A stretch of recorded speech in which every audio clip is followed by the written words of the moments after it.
Sumainyo ang Panginoon. At sumaiyo rin. Ang mabuting balita ng Panginoon ayon kay San Lucas. Papuri sa iyo, Panginoon. Noong panahong iyon, sinabi ni Jesus sa kanyang mga alagad, "Ipalagay natin ang isa sa inyo'y nagpunta sa isang kaibigan isang hating gabi at nagsabi, 'Kaibigan, bigyan mo muna ako ng 3 tinapay. Dumating kasi ang isa kong kaibigang naglalakbay at wala akong maihain sa kanya.' At ganito naman ang sagot ng kanyang kaibigan sa loob ng bahay, 'Wag mo nga akong gambalain, nakatrangka na ang pinto at nakahiga na kami ng aking mga anak. Hindi na ako makababangon pa upang bigyan kita ng iyong kailangan. Sinasabi ko sa inyo, hindi man siya bumangon dahil sa kanilang pagkakaibigan, babangon siya upang ibigay ang hinihingi ng kaibigan sa pagpupumilit nito. Kaya't sinasabi ko sa inyo, humingi kayo at kayo'y bibigyan. Humanap kayo at kayo'y makasusumpong. Kumatok kayo at ang pinto'y bubuksan para sa inyo. Sapagkat tumatanggap ang bawat humihingi, nakasusumpong ang bawat humahanap, at binubuksan ang pinto sa bawat kumakatok. Kayong mga ama, bibigyan ba ninyo ng ahas ang inyong anak kung humihingi ng isda? Bibigyan ba ninyo siya ng alakdan kung siya'y humihingi ng itlog? Kung kayong masasama ay marunong magbigay ng mabubuting bagay sa inyong mga anak, gaano pa kaya ang inyong amang nasa langit? Ibibigay niya ang Espiritu Santo sa mga humihingi sa Kanya. Ang mabuting balita ng Panginoon. Pinupuri ka namin, Panginoong Jesucristo. Isang magandang umaga po sa inyong lahat. Ngayon po ay Huwebes ng ika-27 linggo sa karaniwang panahon. At sa pagpapatuloy po natin ng ating pakikinig at pagninilay mula sa Ebanghelyo ni San Lucas. Kahapon, lumapit ang mga alagad kay Jesus at hiniling na sila ay turuan kung paano siya magdasal. At itinuro ni Jesus na bahagi ng kanyang itinuro ay, bigyan mo kami ng aming makakain sa araw-araw. Hindi sinabi ni Jesus, bigyan mo kami ng aming makakain sa isang linggo o kaya sa isang buwan o kaya sa isang taon, sa buong isang taon. Bakit araw-araw?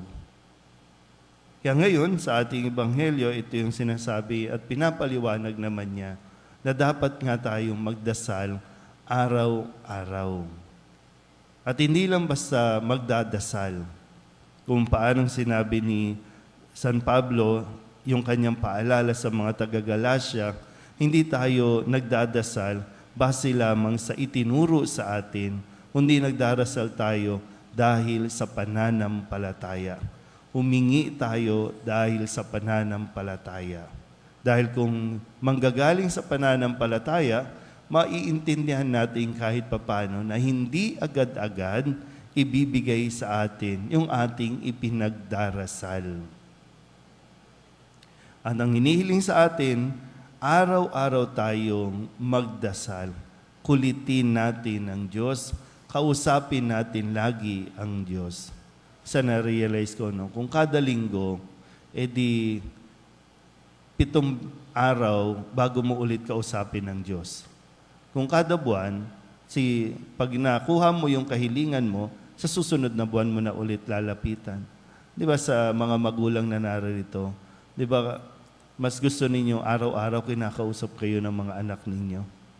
Pag hindi naman, kung may hihingiin lang, dun lang lalapit, dun lang maglalambing, kung may kailangan lang.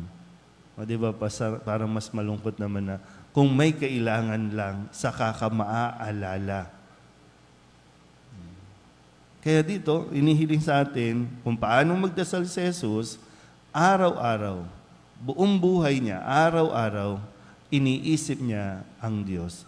Kinakausap niya ang kanyang Ama. Bahagi, alam niyo, kung maalala niyo po no, sa kwento natin sa kapag mahal na araw, Good Friday, di ba nagdasal din siya, kung pwede, wag na itong mangyari. Pero nangyari.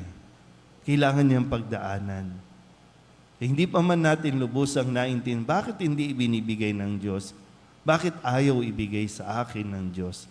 Dahil alam ng Diyos kung ano ang makakabuti, kung ano ang makakasama sa atin.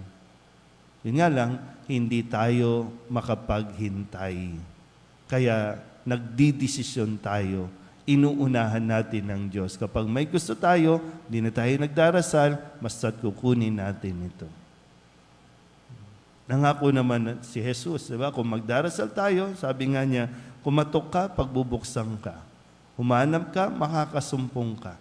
Hindi lang, Lord, bigyan mo ako ngayon. Oh, ito na, babagsak. Hindi. Kailangan mo ulit patuloy na pagnilayan at kumilos ka rin.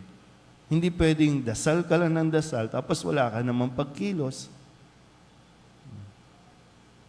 Nawa, sa itinuturo ni Jesus sa kanyang mga alagad, maging sa atin kung paano tayo dapat mag-persevere, maging persistent sa atin pong pananampalataya na idinadaan natin at nakikita sa atin pong mga kahilingan sa Diyos.